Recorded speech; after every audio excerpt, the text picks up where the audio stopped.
da, da, da, da, da, da, da. Okay, I cannot hum. I cannot hold a beat, but it is so easy to have the music of Nightmare Before Christmas running through your mind at all times. That's how good Danny Elfman. That's our mastermind. That's the true star of Nightmare Before Christmas. That is how well he put together this music. He produced it, he wrote it, did the whole orchestra, vocal, like mastermind genius. And potentially, right? I mean, look, we know John Williams has his stuff, but holy crap, the themes of Danny Elfman. I mean, you can make an argument because like you can't just hold on to Star Wars and you can't just hold on to Indiana Jones. Jaws barely holds up when it comes to John Williams. Okay, everyone, Peter A. DeLuca here. It's Cinemas. It's episode 431. Welcome to AKAPAD's Audio Audacity podcast, home of your boy over here, the Pop Culture Pope, Spicy Burrito, Bang Energy Drink. We are ready to go.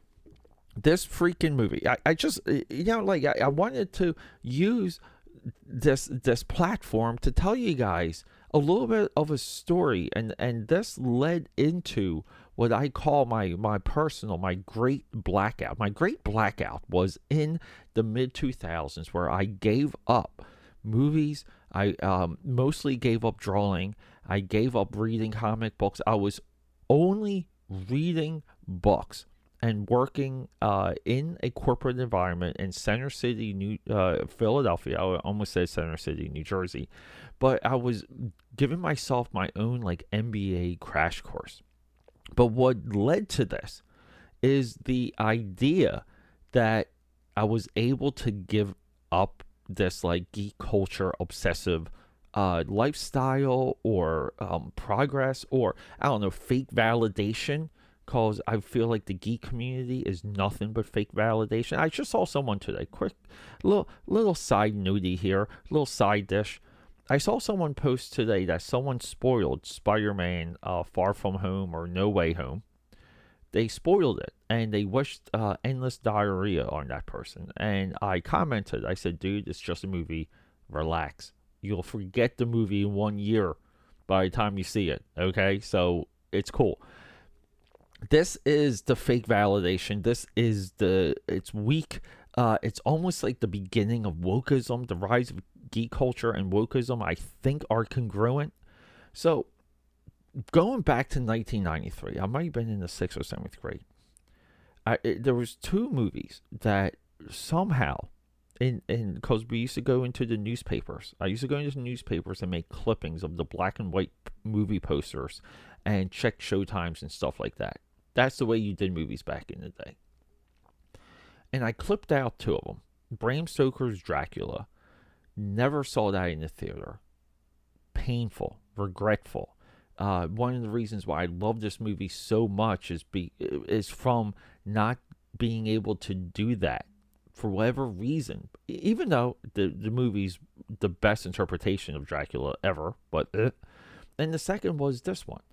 And I was way more connected to Tim Burton because even back then, it was known that he was like a former animator. I read every single interview with Tim Burton. I used to go to the bookstore. I never bought the book, but there's a book called Burton on Burton that I used to go to my local Barnes & Noble and obsessively read. I remember there was one copy there that was almost like my reader copy.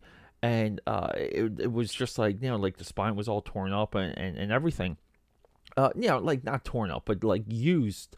And the one day I went there to go buy it, that disappeared. So I've had this like longing for Tim Burton. And 1989 Batman, extremely impactful. And not being able to see Nightmare Before Christmas, and then later discovering that movie, and then as it rose, because Nightmare it made money at the box office. I think it made about $100 million, but it wasn't just like insane smash. It wasn't this cultural impact. But then slowly, the Hot Topic kids made Nightmare Before Christmas everything that it is now, and it was adopted by Disney within the parks, and that what solidified it. And I recall one of my trips to Disney where I bought this giant Nightmare Before Christmas snow globe. It was delicate. It was like maybe like 3 feet tall. I remember paying like 100 and something for it, and I was so paranoid about getting it back to Jersey, and the airline was so freaking cool. They actually took it. They kept it in the cabin. The stewardesses held on to it, got it back, put it in my basement slash den slash room slash giant production studio. Thank you to both of my parents, Tony and Lizzie, for allowing me to do that in their house. And the slow understanding of everything that made Nightmare Before Christmas great and impactful.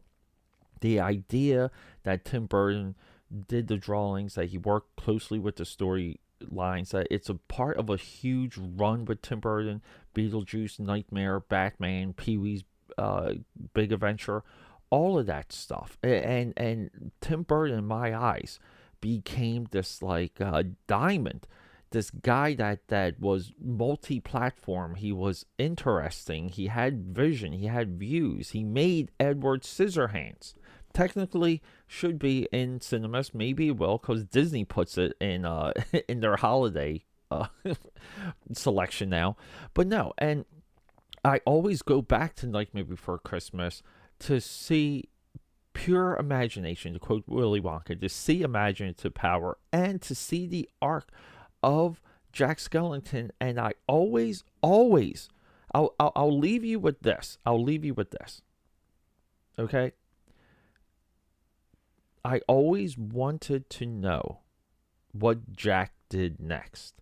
And that's the biggest question about Nightmare Before Christmas is, does he have Christmas now within Halloween? Does the spirit, the love, the holiness of Christmas, does it bleed into his satanic worshiping holiday, Halloween? But no, I always thought about it. I always wanted to extrapolate that and maybe like do my own like outlaw mini comic that went into that. But no. But everyone, this movie is Christmas. This movie defines it. This movie's Santa Claus is awesome. Oogie Boogie, amazing villain. His minions, his kids, awesome.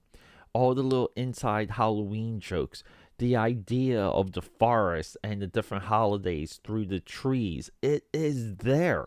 And it's abstract enough that we are to follow it. Pretty much, I would say, like, the way how they cross between the holidays, very similar to Pixar's Monster Inc.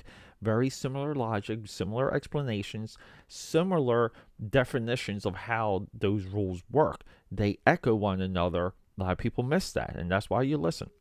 But everyone, because I gave up Nightmare Before Christmas, because I was a kid, and I was so upset about not seeing it, I was able to give myself a break from chasing first releases, chasing rare comics, chasing action figures.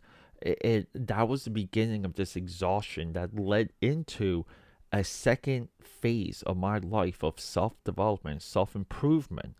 And when I came out of that, start to rediscover Nightmare Before Christmas, it is the most impactful Christmas movie that I can present to you. And if you haven't seen it, and if you don't listen to the music, and you don't look at the design work and understand that it's animated by it's hand animated. They move these models inch by inch.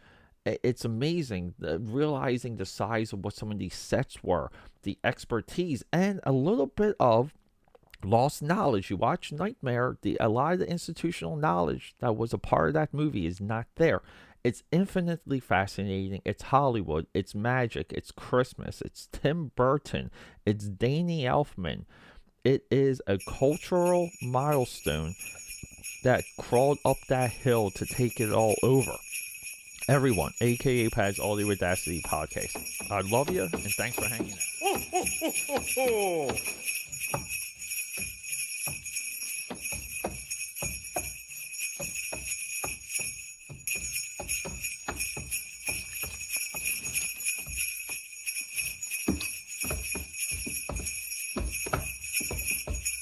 ho, ho, ho, ho, ho, ho.